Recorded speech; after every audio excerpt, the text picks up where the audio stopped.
Bienvenidos a La Pizarra, el programa de la Vicerrectoría de la Universidad La Gran Colombia. Hoy nos acompaña una representante a la Cámara por el Departamento del Chocó, la doctora Astrid Sánchez Montes de Oca.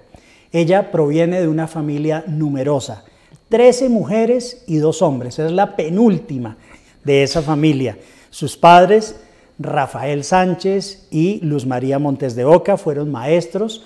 Luego incursionaron en política, siendo su padre concejal y diputado, y su madre fue diputada en el departamento del Chocó. Tiene 2 hijos, Alejandro, profesional en gerencia de negocios, y Sebastián, estudiante de Derecho. Fue catalogada la doctora Astrid como la mejor fiscal en el departamento del Chocó en el año 2003, y vamos a estar hablando acerca de otros aspectos de su vida profesional y también de su labor como congresista de la República. Doctora Astrid, bienvenida. Muchas gracias por haber aceptado esta invitación a La Pizarra. ¿Cómo es una familia tradicional chocuana y más una familia numerosa como la suya? Bueno, es una familia muy unida, familia que se congrega, digamos, con los vecinos, a dialogar, a echar chistes, a comentar anécdotas.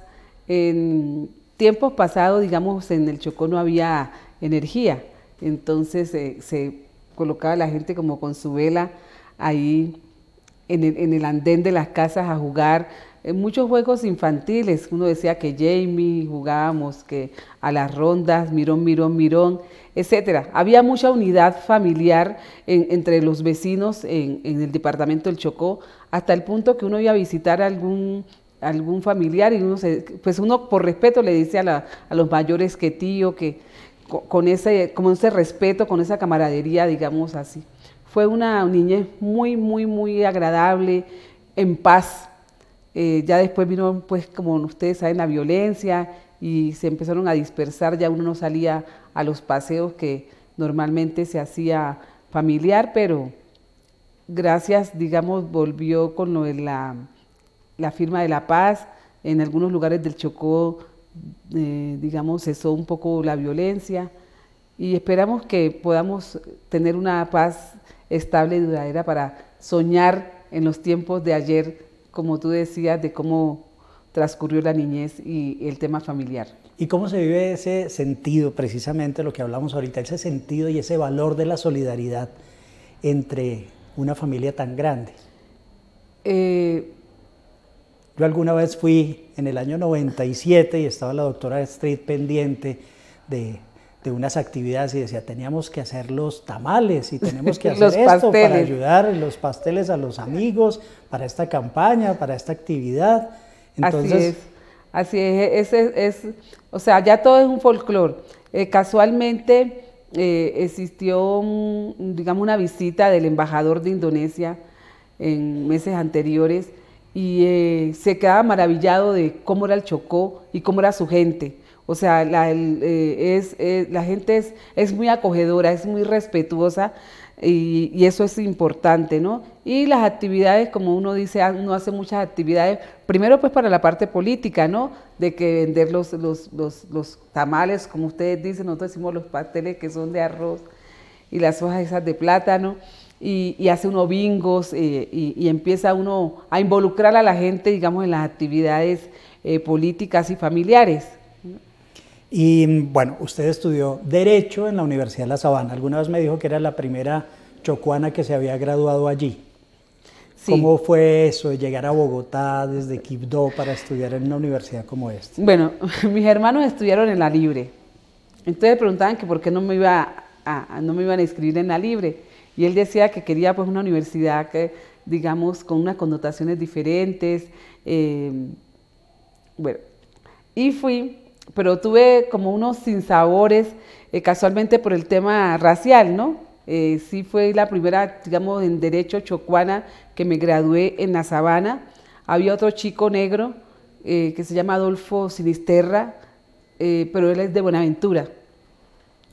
Y el tema es complejo porque llega uno de la provincia a la ciudad y se encuentra con personas que uno dice de manera inmadura tratan de como de descalificar o de a chantar, no sé la palabra que él pensaba, y tuve muchos momentos difíciles en la universidad, pero por fortuna habían unas personas que eran digamos, del Opus Dei, que eran, digamos, de esa organización y me acogieron muchísimo. Yo tengo muchos recuerdos también positivos de eso, porque a ese chico le colocaron, me acuerdo mucho, bueno, no voy a decir el nombre, le colocaron matrícula condicional por la forma como me asediaba, como les digo, me arrinconaba.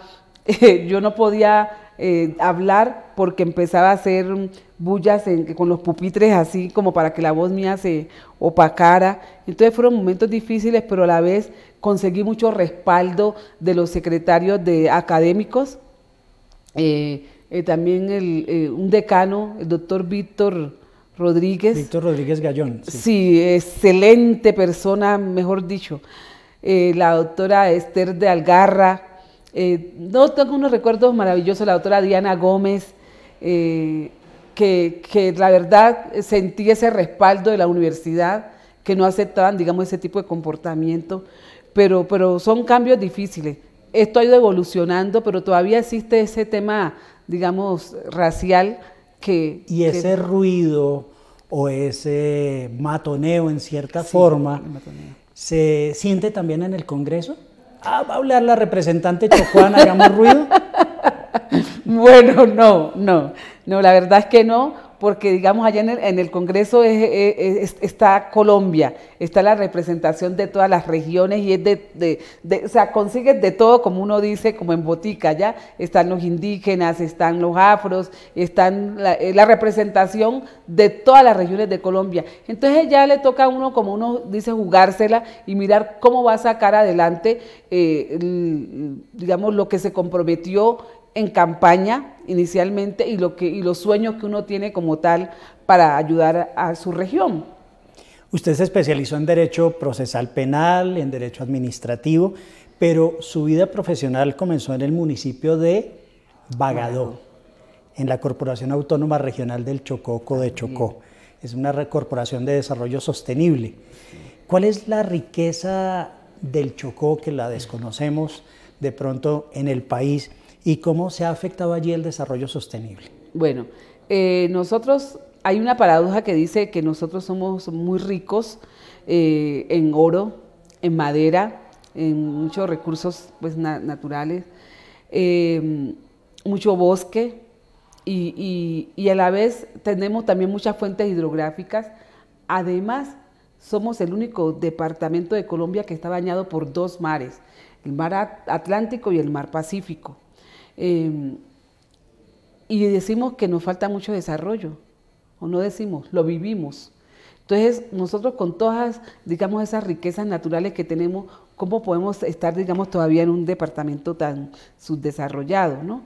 Entonces, por eso decimos que somos pobres y ricos a la vez, pero que nos falta, digamos, explotar de manera positiva todos esos recursos que nosotros tenemos, y también hemos estado siempre le decimos al gobierno nacional de esa deuda histórica que en realidad no es justo que aún no tengamos, digamos, unas carreteras dignas que nos ayuden a salir al interior del país. Entonces eso es falta de desarrollo. Si nosotros tuviéramos, aunque sea esas dos carreteras que van hacia Antioquia y van hacia Risaralda terminadas, nosotros vemos cómo se reactivaría la economía. Entonces, la falta de vías no nos permite desarrollarnos adecuadamente. En la Fiscalía General de la Nación usted fue profesional universitario, fiscal delegada, jefe de unidad de policía judicial, directora del CTI, y luego fiscal delegada en la Unidad de Delitos contra la Fe Pública, el Patrimonio Económico y Financiero. Y a veces hay muchas críticas en torno a lo que ocurre en el Chocó con los gobernantes. ¿Cómo se combaten hoy en día esos fenómenos en el Chocó? Bueno, yo digo que es un fenómeno de todo Colombia.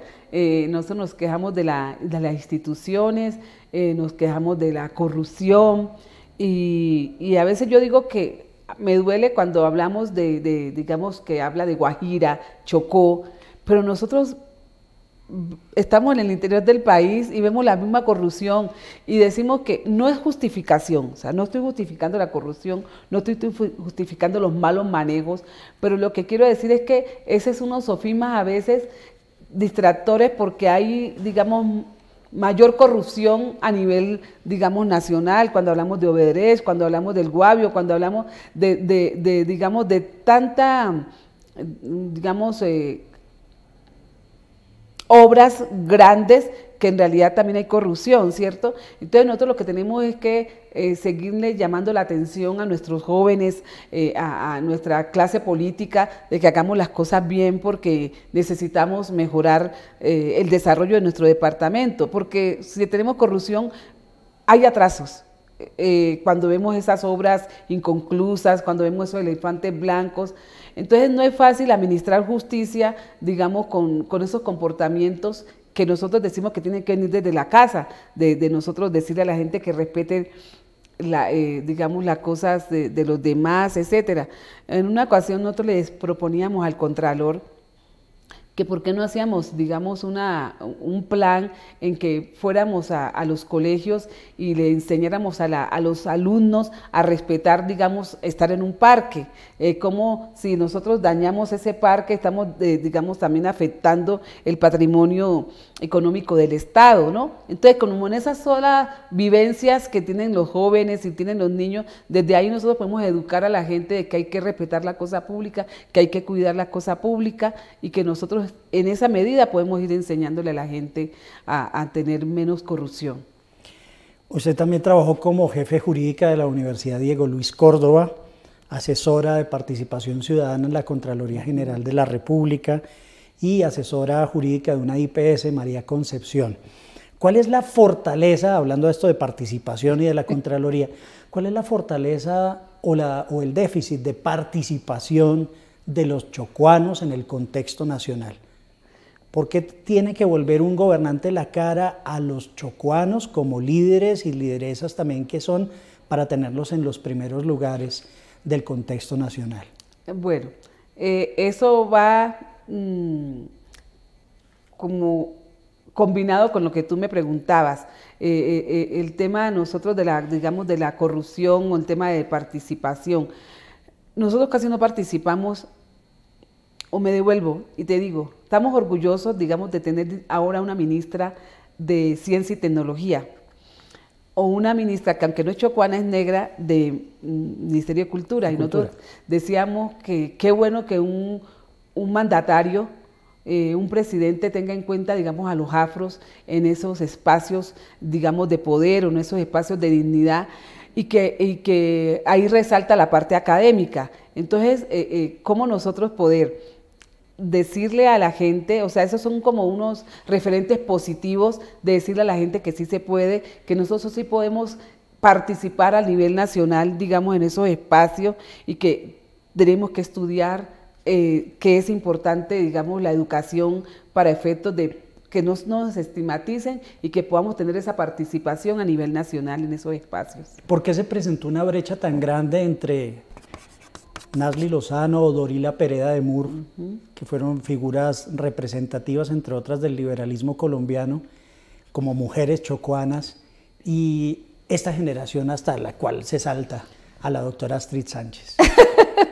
Así es, recordábamos que habían, digamos, participación un ministro del Trabajo, Adán Arriaga, claro, que hacía mucho tiempo. El padre del derecho laboral colombiano, sí, Adán Arriaga Andrade. Sí, entonces nosotros decíamos, bueno, ¿por qué no se participa? El mismo cuestionamiento lo hacíamos nosotros y ahí decían muchos, es que no, es que los negros apenas son para jugar fútbol, para bailar. Entonces se dejaba de lado, digamos, esa parte de saber que nosotros, al igual que muchos blancos, por así decirlo, vamos a la universidad y nos codeamos igual con las otras personas en las universidades, en distintas universidades, no solamente públicas, sino también privadas. Entonces, era el cuestionamiento que nos hacíamos de por qué no sé si se llama estigmatización o no sé si se llama falta de interés o como tú dices, de generaciones que podían reconocer de mejor forma la participación de los negros en el gobierno nacional y que esa brecha teníamos que ver cómo la vamos a eliminar para efectos de estar participando y aportando al desarrollo de un país. Estamos en La Pizarra, el programa de la Vicerrectoría de la Universidad La Gran Colombia.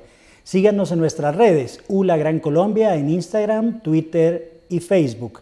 También Teleamiga TV en Instagram, Teleamiga en Facebook y Canal Teleamiga en Twitter. Estamos de regreso en La Pizarra, el programa de la Vicerrectoría de la Universidad La Gran Colombia. Nuestra invitada, la congresista Astrid Sánchez Montes de Oca. Doctora Astrid, usted entonces estudió en el IFI. Sí. De Quibdó. Eso es el Instituto Femenino de Enseñanza Media y Profesional. Y estudiar con un montón de chinas, eso seguramente era una fiesta también, pero algún desorden, ¿no? Alguna de esas pilatunas que se acuerde, doctora. Bueno, una vez nos volamos con unas compañeras y nos fuimos en un carro de mi papá para... Salimos del colegio, nos fuimos para la calle, pues, como uno dice, al centro, y ya estaban las profesoras en la puerta esperándonos para regañarnos. ¿Y no se ponían a jugar triqui también ahí?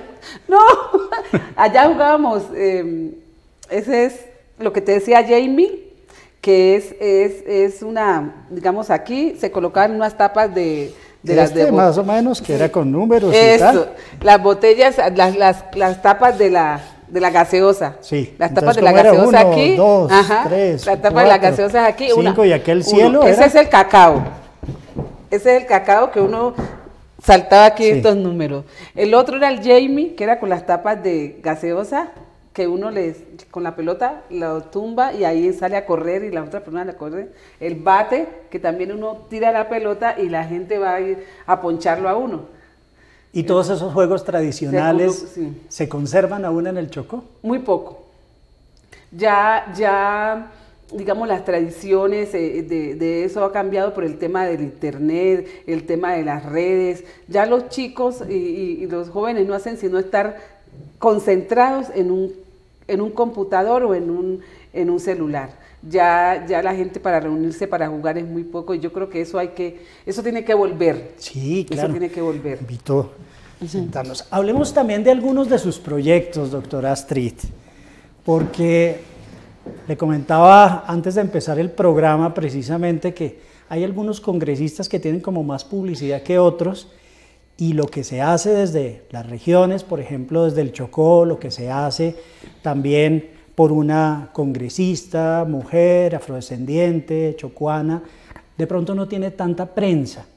De pronto hay otros congresistas que son más aguerridos o más lanzados para los medios de comunicación o tienen más relaciones con algunos de ellos, pero veía una cosa muy interesante en uno de sus proyectos de autoría.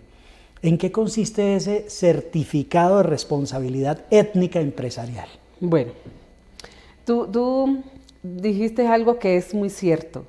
Hay compañeros que pueden ser más osados, más hábiles, en fin, pero que tienen relaciones con los medios. Entonces esto también es de relaciones, ¿ya? Y que lo que uno hace tal vez no les paran bola, pero si habla un compañero X de Senado y Cámara, mojan prensa. Pero también vi que a veces tocan unos temas que uno dice, bueno, ¿y por qué dijo tal cosa? Pero es casualmente para llamar la atención. Porque veo que la prensa no le gusta como lo normal, sino como, no sé si es los temas que se llaman amarillismo, en fin, no nos medamos con los periodistas ni con los comunicadores. Sí, nosotros tuvimos la fortuna de poder pensar en un certificado étnico laboral que lo expediría el Ministerio del Trabajo para las empresas que incluyan, vinculen a personal afro a sus empresas, pero es la redundancia. ¿Qué queremos buscar con eso? Impactar positivamente en el tema de reducir, digamos, el desempleo en Colombia y que en el Chocó está en primer lugar, por así decirlo, segundo lugar, y impactar positivamente en la pobreza.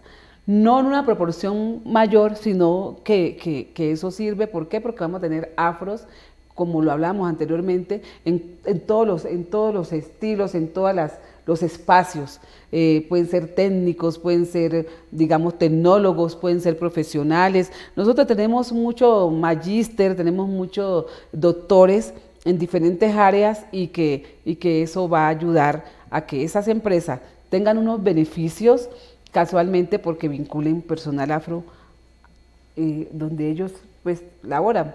Precisamente en torno a la preparación de todos los chocoanos, entre otros, pues aquí yo mencionaba hace un rato al doctor Diego Luis Córdoba, que hizo parte del Congreso de la República mucho tiempo y que es uno de los históricos, digamos, del departamento del Chocó.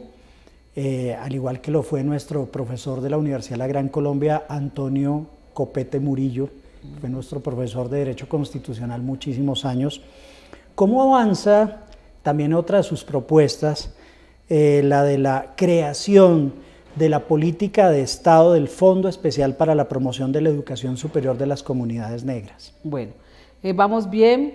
Este es también una idea de que se convierta en política pública esos créditos del ICETEX para la población afro.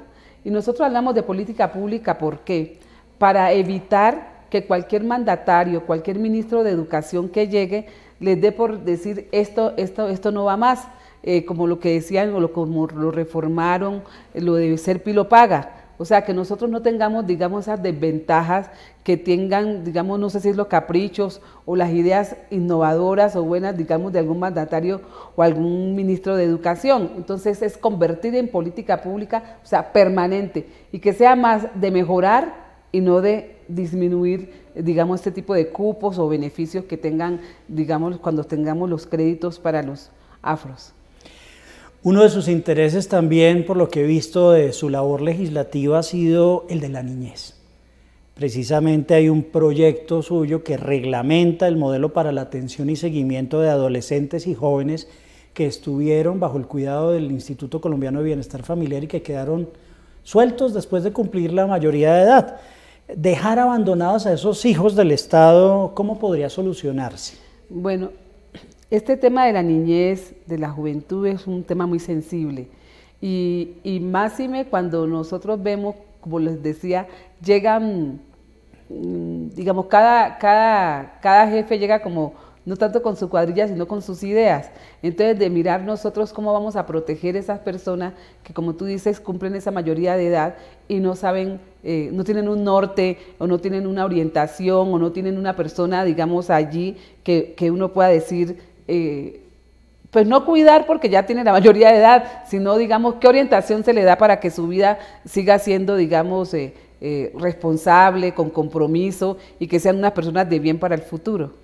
Bueno, aunque en los menores de edad se habla de los tutores y en el Código Civil se habla luego de los curadores, ¿no podría existir de pronto en ese proyecto una especie de padrinos, curadores ad litem de estos muchachos para ayudarlos a salir adelante? Esa idea me parece perfecta.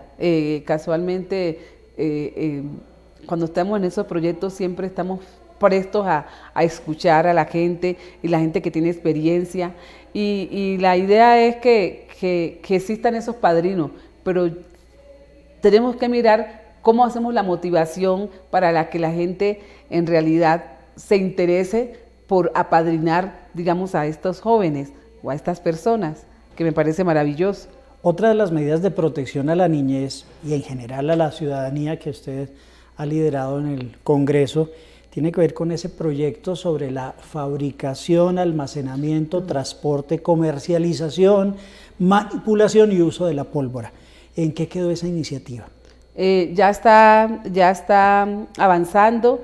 Es una iniciativa de proyecto bastante importante. Vemos cómo eso impacta negativamente, digamos, en los jóvenes, en los niños, la manipulación, digamos, de esta pólvora y hacer una reglamentación, digamos, estricta para que estos casos funestos, negativos, no sean frecuentes, digamos, en nuestro país. Hablábamos ahora de las vías de acceso al Chocó, las carreteras a Risaralda, Antioquia. Entonces, muchas veces usted ha presentado proposiciones en la plenaria de la Cámara de Representantes, a la vez también que lo hizo en el Senado cuando fue senador de la República, para que se tome en consideración igualmente que muchas de las restricciones para acceder al Chocó están en que solo puede hacerse por vía aérea. Entonces usted presentó un proyecto de ley por medio del cual se dicta el Estatuto del Consumidor de los Servicios Aéreos. ¿Esa iniciativa en qué va? ¿Y cree usted que los usuarios del servicio aéreo somos abusados muchas veces con el pretexto del clima? Total. Total, casualmente tuve, digamos, unas dificultades para llegar a cumplir unas citas con digamos, una aerolínea que dijo que no podíamos salir en el aeropuerto La Herrera, que va para el Chocó, digamos, que hasta cierta hora, después de las 5 de la tarde no hay operación. Entonces ya íbamos a salir, y ya se lo han hecho varias veces a los usuarios, porque me dijeron ese día que ya les había pasado y que habían llegado un vuelo de las 4 de la tarde, llegaron a las 11 de la noche a Quibdó, porque están con el cuento de que mandan ese mismo avión para Bogotá. O sea, ahí hay una discriminación porque lo programan. Y yo digo, si saben que se está presentando eso, ¿para qué lo siguen programando a esa hora? Entonces lo programan, no dicen nada, esperan que llegue más o menos la hora, luego dicen que se van a ir por Río Negro, y en Río Negro es otra odisea para llegar a Quibdó, digamos, tipo. Y yo llegué a Quibdó, un pueblo programado a las 4 de la tarde, llegué a las 9 de la noche. Entonces tú ves frecuentemente, digamos, este tipo de abusos. No sé, esa discrecionalidad que tienen ellos, esa autonomía que tienen ellos, las aerolíneas, para este tipo de casos o para muchos más. Antes, cuando nosotros no llegamos a tiempo al aeropuerto, cuando nosotros cancelamos o cambiamos el itinerario, tú pagas una sanción. ¿Cómo le hacemos cobrar o cómo le cobramos a la aerolínea cuando se presentan ese tipo de ejemplos que tú presentas? El clima, etcétera. Pues para el clima uno no puede hacer nada, pero cuando uno llama allá, está lloviendo, tal cosa, no, todo está normal, entonces le inventan a uno que el clima, entonces uno no puede decir nada. Pero cuando son otros temas, o los temas que ellos presentan también mucho de mecánicos, sí, que también uno dice, bueno, mejor es la seguridad del pasajero, pero hay otros temas que uno ve que sí son, digamos, de capricho o de mal manejo de los administradores, pues, de la aerolínea. Otra pregunta, ¿por qué además del 21 de mayo, que es el Día Nacional de la Afrocolombianidad, se está promoviendo el 1 de agosto como el Día Nacional del Pueblo Raizal? Es una festividad adicional para los habitantes del archipiélago de San Andrés, provincia de Santa Catalina, distinto a ese 21 de mayo. Claro, porque ellos hablan, digamos, que es el día de la emancipación del pueblo negro raizal, y ese ya es un proyecto de ley, o sea, ya es ley de la República. Ellos determinar el 1 de agosto como pues el día de ellos, de la emancipación de San Andrés y Providencia. Entonces ellos consideran que se debe celebrar eso para recordar, digamos, como la esclavización de que tuvieron ellos de parte de unos ingleses. Entonces no es que fuera el 21 de mayo, sino que aquí estamos dados para celebrar todas las, digamos, los detalles, los aspectos, las acciones que nos hagan a nosotros recordar, digamos, su pasado y sus tradiciones. Bueno, y entonces ahora nos vamos a ir al comentario de libros con dos de nuestros profesores, la magíster Manuela Correa y el doctor en filosofía Germán Aristizábal, recordándole también a nuestros televidentes nuestras redes, La Gran Colombia en Facebook, Twitter e Instagram, Canal Teleamiga en Twitter, Teleamiga en Facebook y Teleamiga TV en Instagram. ¿Cuáles son sus redes sociales, doctora Astrid? Mis redes sociales, Astrid Sánchez M, Astrid Sánchez Montes de Oca. ¿Y cuál más? porque al regresar vamos a hablar de un proyecto de ley muy interesante, el proyecto de ley de víctimas de Bojayá. Muy bien.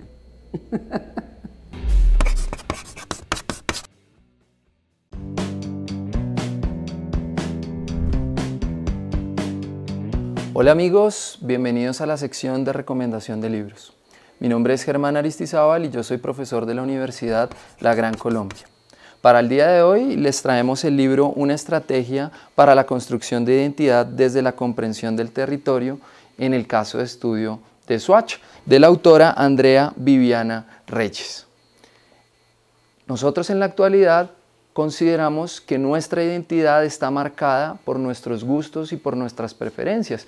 Por ejemplo, de qué equipo somos hincha o cuáles son nuestros gustos musicales. A partir del estudio de caso del municipio de Soacha, la autora pretende resaltar la importancia que tiene el territorio en donde habitamos en la constitución de nuestra identidad. Este libro no solamente resalta desde un ámbito teórico la importancia del territorio para la constitución de la identidad, sino que nos invita a recorrer a pie con ella el territorio de Soacha para conocerlo y para apropiarnos de este territorio y fortalecer la identidad y el sentido de pertenencia en relación con el territorio que habitamos. Bueno amigos, esto es todo por el día de hoy. Nos vemos en una próxima ocasión con más libros para recomendar. Estamos de nuevo en La Pizarra, el programa de la Vicerrectoría de la Universidad La Gran Colombia. Nuestra invitada, la representante a la Cámara, Astrid Sánchez Montes de Oca. Estábamos hablando, doctora Astrid, de un proyecto de ley muy interesante porque el tema de las víctimas de pronto no ha llegado a desarrollarse plenamente en el Congreso de la República. Esta es la Ley de Víctimas de la Masacre de Bojayá. ¿En qué consiste ese proyecto de ley? Esa es una ley de honores a las víctimas de Bojayá, de los ancianos, las mujeres, los niños, los jóvenes que padecieron en ese 2002, ese 2 de mayo, por ese enfrentamiento de la guerrilla con el plan, con los paramilitares, que uno dice, y donde murieron cientos de personas. Entonces se le hace honores a esas personas y digamos, eso tiene un trasfondo de hacer unas obras de reconstrucción allá en Bojayá para recordar. También en ese proyecto se determina que haya un tema audiovisual para que lo haga pues el Ministerio de las TIC, el Ministerio de Cultura, el Ministerio del Interior, también para recordar, como uno dice, para no repetición. Y ahí debe, yo creo que estar incluida una oración lindísima que el Papa Francisco pronunció cuando vino a Colombia, la oración al Cristo Negro de Bojayá. Una oración emblemática y muy significativa, sí, sobre la reconciliación también, sí, que seguramente la tendrán muy presente los, sí, habitantes de Bojayá. Y ese tema de resiliencia de la gente, de aguantar, de esperar, de tener, digamos, esa esperanza. Han existido, digamos, otra vez unos brotes de violencia en Bojayá. Quieren otra vez estos, como uno dice, estos delincuentes que uno no sabe cómo nombrarlos, con esa zozobra a la gente está hacinada, muchas partes indígenas. Por fortuna el gobierno ha escuchado a esta gente y allá está la presencia del Ejército Nacional, pero no es fácil. O sea, hacer un llamado de que no más violencia, de que nos dejen vivir en paz, que la gente merece, o sea, como decían las mujeres, no más hijos para la guerra, no queremos parir más hijos para la guerra. Hacerle un llamado a la gente que está al margen de la ley, que busquen el camino de la conciliación, el camino del diálogo, porque ellos también tienen mamá, tienen papá, tienen hijos. Entonces, que la guerra no es la mejor forma de vida. Precisamente su familia ha sido víctima de la violencia, en situaciones muy dolorosas en torno al secuestro.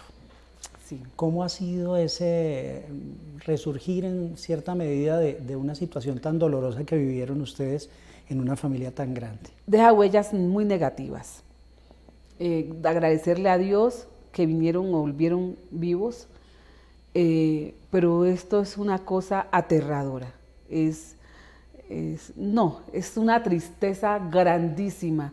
Vives en zozobra, vives en tristeza permanente de pensar qué están haciendo, si están vivos, si comieron, si no comieron, pensar cómo negociar con una clase de personas de esas, si se están mintiendo, porque hay muchas personas que sus familiares no regresan y que les mienten, que pagan unos rescates y las personas están muertas. Entonces son unas cosas de verdad, y les digo, aterradoras. Además porque dentro de eso estaban unas cifras inmanejables. Sí, que les terribles. A ustedes es que como ni rescate. El tipo más archimillonario, diga uno, de Colombia, digamos, tendría esas cantidades, pero no, es que, mejor dicho, son momentos tan dolorosos que uno no trata como de comprender que existan seres humanos con esas condiciones de querer ver sufrir a una familia, ver sufrir a una hija, a una esposa, a unos hermanos. Muchos de mis hermanos se enfermaron. Es estar tú pendiente del gobierno, pendiente de los delincuentes. Hay mucha gente que se aprovecha esos momentos porque todo el mundo tiene una información y es mentira, todo el mundo le quiere sacar provecho a eso. No, es que les digo que a veces la gente decía que prefería saber que su familiar estaba muerto a tener que tener la zozobra de pensar si está vivo, si está muerto, en qué condiciones está. Entonces yo no sé por qué hay seres humanos con esa condición de como aberrados hacia el mal, hacia la maldad, tanto tiempo en silencio que tú no sabías absolutamente nada y todo lo que se maneja alrededor de eso, porque empezaban todas las teorías habidas y por haber, que no se había secuestrado, que estaba en un resort, que estaba paseando, que era por esto, que era por lo otro. Digamos un secuestro extorsivo, un secuestro político, o sea, todas digamos, las teorías que le daba la gana la gente de inventarse. Pasemos a otro tema. Además de la comunidad afro, que es la más representativa dentro del Chocó, hay muchas comunidades indígenas. Sí. ¿Cómo es ese trabajo desde el Congreso de la República por las comunidades indígenas? ¿Cuántas son? ¿Cómo se puede proteger a estas comunidades que se ven desprotegidas hoy en día ante las acciones de la mafia y de la delincuencia organizada, de la guerrilla, etcétera? Hay muchas poblaciones en el Chocó que en su mayoría son indígenas. Hablamos nosotros de Bagadó, hablamos del litoral del San Juan, hablamos de Alto Baudó, hablamos de Medio Baudó, hablamos bueno, casi todo el Baudó tiene, digamos, mucha población indígena, el litoral.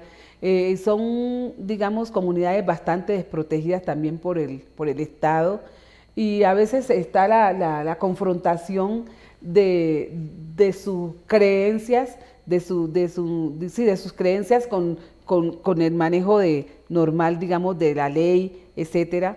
Ellos tienen, digamos, unos comportamientos para su tema alimenticio que choca, digamos, con unas recomendaciones que da, digamos, el Ministerio de Salud. Ellos a veces no acceden, digamos, a esa recomendación normal para ellos curarse. Ellos tienen, digamos, muchas tradiciones digamos, de hierbas que ellos reconocen. Por eso se presentan muchos casos, digamos, de desnutrición con los indígenas.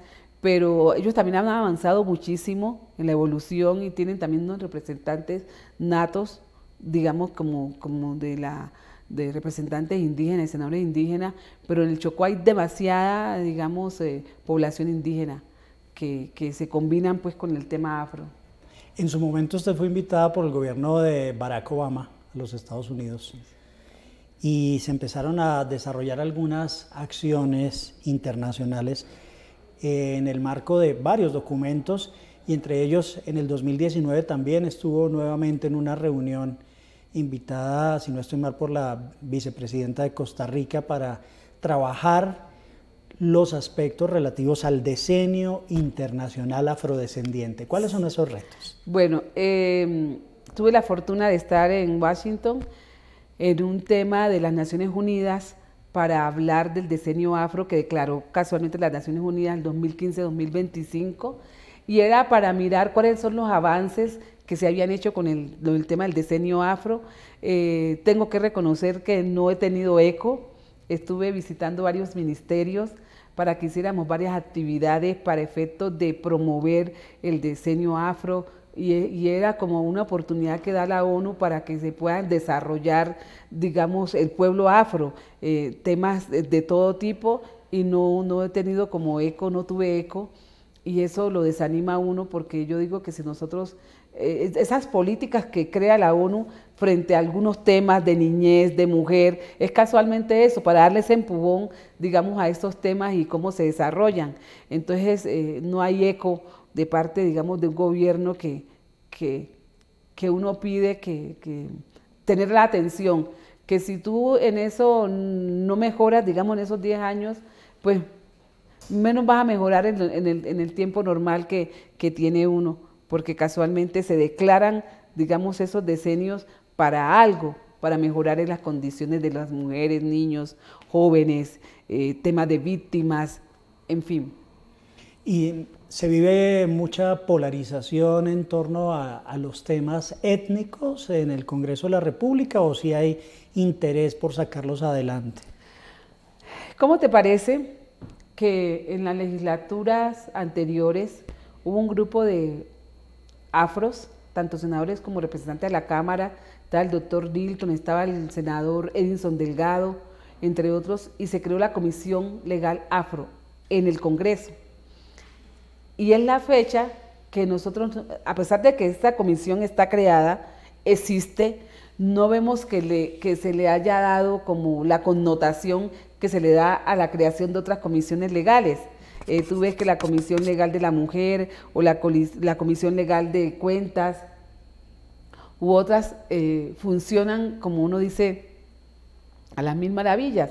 La comisión no le dan recursos para desarrollar su papel como tal, de viajar a las diferentes, digamos, comunidades afro, a incentivar a la gente, digamos, de tener acciones positivas para mejorar la gente. Entonces, sí, a pesar de que está la Comisión Legal Afro instituida, legalmente constituida, vemos que le falta el empujón, como uno dice, de recursos y de voluntad política de Hacienda, principalmente, para que esto funcione. Claro, este es un llamado también para las autoridades, particularmente el Ministerio de Hacienda, para que ponga en funcionamiento esta Comisión Legal Étnica Afro en el Congreso de la República. Nos vamos a una pausa en la pizarra y regresamos para el segmento final. Estamos en la pizarra, el programa de la Vicerrectoría de la Universidad La Gran Colombia. Nuestra invitada, con quien hemos tenido una charla muy amena, la doctora Astrid Sánchez Montes de Oca, representante a la Cámara por el Chocó, ya ha sido también senadora de la República. ¿Cómo es pasar de una Cámara a otra? Eso ya no es como cuando decían pasar de la Cámara Alta a la Cámara Baja, ¿o? Bueno, tiene sus diferencias, aunque en la parte administrativa toda es igual, el mismo sueldo, etcétera, pero hay unas competencias que sí varían de senador a representante a la Cámara. También temas de control político también cambian, temas de elecciones de algunos dignatarios también cambia, pero en sí es como lo mismo, porque la función es hacer leyes y hacer control político, digamos, a algunas instituciones del Estado. Entonces uno podría decir que funcionalmente es igual, pero cambian, digamos, algunas cosas administrativas, y en sí el senador se siente uno que es diferente en el sentido de que su competencia es a nivel nacional, porque es una circunscripción nacional, es decir, te eligen a nivel nacional, de todos los departamentos puedes ser escogido, sí, o elegido, o te dan los votos, y lo de la Cámara solamente te eligen los de ese departamento. ¿Cuántos son los representantes a la Cámara por el departamento del Chocó? 2. uno liberal, que es el doctor Nilton Córdoba Manjoba, y Astrid Sánchez Montes de Oca, quien les habla. Está usted en la Comisión Segunda Constitucional Permanente. Entonces hablábamos de que cambiaban algunas funciones entre Senado y Cámara. Le preguntaba a la doctora Astrid si a ella le correspondía también revisar algo de los ascensos de los militares, que muchas veces son cuestionados, pero están en el Senado. ¿Cómo va eso también para que la Cámara pueda revisar los ascensos de los oficiales de insignia y oficiales superiores? Sí. Ya existe una proposición de proyecto de ley donde también se vincule a los representantes a la Cámara para que puedan revisar el tema de ascensos de los militares, porque como tú dices, la competencia está circunscrita a los senadores. Ya vamos avanzando en eso, sé que va a tener eco y pronto podemos tener la ley donde participe también la Cámara para revisión de los ascensos a los militares.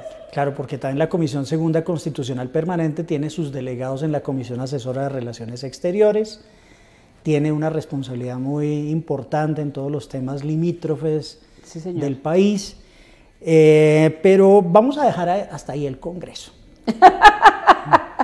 Vamos a hablar de 3 maravillas del Chocó, que además de las fiestas de San Pacho, que ya son patrimoniales, todo colombiano tenga la obligación de conocer. Bueno, una de las maravillas es ir a la costa pacífica, que vamos a encontrar a Nuquí. Tenemos unas bellas playas, tenemos termales. Ir a Bahía Solano y al valle de la parte pacífica. Ir a la parte norte, o sea, la parte del mar Caribe o Atlántico, que es Capurganá, Satsurro, lindas playas. Allá tenemos la frontera con Panamá, en Acandí, el municipio de Acandí. Tenemos unas playas hermosas también en la parte pacífica, que es Jurado. Con eso nos vamos salvando en el Chocó. Luego tenemos unas bellezas como en Quibdó, cerca pues a Quibdó, que es Tutunendo, unos ríos de agua cristalina hermosos, Chaparraidó, que son unas cascadas de agua. Mejor dicho, no me ponga aquí a emocionarme a que vayan al Chocó, porque tenemos muchas bellezas naturales para explotar, para conocer. Se puede hacer demasiado, digamos, el turismo ecológico, el turismo de naturaleza, que lo llaman ahora, para conocer al departamento del Chocó. Pues y lo más importante, sí, doctor Hernán, qué pena que lo interrumpa, su gente. Ir a conocer al Chocó es ir a conocer a su gente. Sí, la alegría también de los chocuanos, aquí la hemos vivido con usted todo el tiempo. La camaradería, sí, como la gente en medio de su humildad, cómo atienden a las personas, cómo brindan lo poco que tienen para hacer sentir bien al visitante. Pues esta es una invitación de la doctora Astrid Sánchez Montes de Oca para que conozcamos el Chocó. Yo tuve la fortuna de estar una sola vez, pero tiene que volver, estoy en deuda para regresar al Chocó. Muchas gracias, doctora, por aceptar esta invitación de la pizarra. No, yo estoy muy fascinada, muy contenta de volverlo a ver, de estar con usted, un hombre tan inteligente, mejor dicho, de volver a ver una persona tan interesante como usted y estar en este programa, como me dice la pizarra. Ya cuando uno se para ahí se asusta de ver qué es lo que le van a preguntar, como cuando uno estaba en el colegio. Pero excelente programa, lo felicito. Espero que tenga muchos éxitos, no solamente en su vida profesional, sino también con el programa. Muchas gracias, doctora Astrid, y los esperamos la próxima semana en La Pizarra, el programa de la Vicerrectoría de la Universidad La Gran Colombia. Muchas gracias.